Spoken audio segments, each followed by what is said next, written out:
Welcome to K Cinematic, where the worlds of engineering and filmmaking are assembled. On this episode of Prop Perspective, we'll be covering Captain America's shield. An icon of American culture, Captain America's shield is an emblem of the melting pot of cultures that make up the American identity. First debuting in 1941, the circular shield we know today was born in an effort to iron out a lawsuit by Archie writer John Goldwater, who claimed that the Captain America persona felt like a direct copy of his character, the Shield. The shift to a circular shield allowed for the Captain America character to better use the shield in a blend of offensive and defensive tactics, thus playing right into the needs of the character's persona. The character of Captain America has always been a symbol of America's ideals. Throughout the many perspectives shared on the character, one in particular that many agree with is that Captain America is actually someone who embodies what America strives to be, but not what it sometimes is.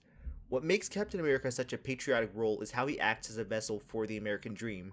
A dream defined by the opportunity to work towards a better life with freedom shared by our brothers and sisters. As the times have shifted, so have Captain America's attitudes to reflect the times and bring about evolution to the character. With these ideas in mind, it was only right for the Marvel Cinematic Universe to bring the character to life in its first commercially successful set of films. First showcased in the MCU film, Captain America the First Avenger. Yeah, I know it was in Iron Man 1 and 2, but y'all know what I'm doing, so let's just roll with it. The shield had to be designed with its status in mind, while also making adjustments to properly translate it to the big screen. To bring the shield to life, prop master Barry Gibbs along with the art department crafted several versions of the prop to be used throughout the production, the most prominent being an aluminum-faced shield with a fiberglass back. You'll find that most of the professional replicas of the shield are made out of aluminum since the material is lightweight, durable, and easy to machine, allowing for a more streamlined manufacturing process. Don't go throwing it though, I promise it won't end well. For stunts, a shield made of polyurethane rubber was crafted. The use of polyurethane rubber allowed for the shield to remain consistent with its aluminum look while also allowing for Evans to wear it comfortably and preventing harm to the stuntmen during action sequences. The only downside of the rubber shield, save for the flexing, is how easily the paint's intricate paint job is chipped.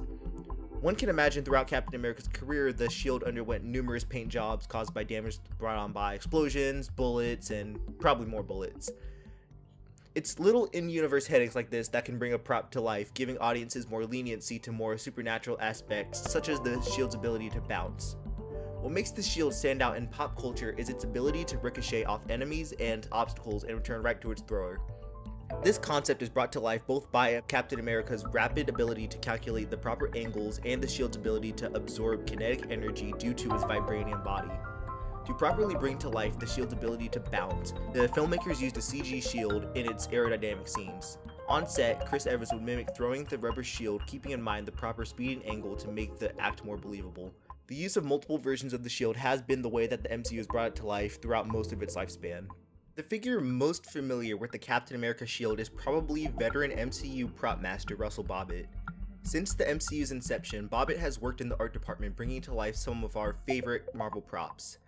If you're looking for someone who knows the headache of handling the screen-used prop, look no further. I make about 30 shields per movie. The life expectancy of a shield is about 3 scenes before it's damaged beyond repair. The moral of that story is there's about 150, 180 shields floating around. For more about his experience, I highly recommend the Phase 0 episode featuring him. In it, he covers a lot about the decisions and details behind making and using the shield on screen for the Infinity Saga. So after 7 years of the classic design, the shield would eventually go through a redesign in Avengers Endgame following its destruction in the final battle. According to Bobbit, the decision to redesign it was to further tailor it toward Sam Wilson being passed the mantle of Captain America. By changing the shield, Sam was allowed to shape his identity as Captain America and grow into the role, as shown in Falcon and the Winter Soldier. The shield was recently featured in Captain America Brave New World and will once again be featured in the upcoming Avengers Doomsday and possibly Secret Wars. The legacy stays alive not only through various media, but also by numerous passionate fans. When crafting a replica, you have multiple options to execute the task. You can make it out of cardboard, EVA foam, steel, plastic, even carbon fiber.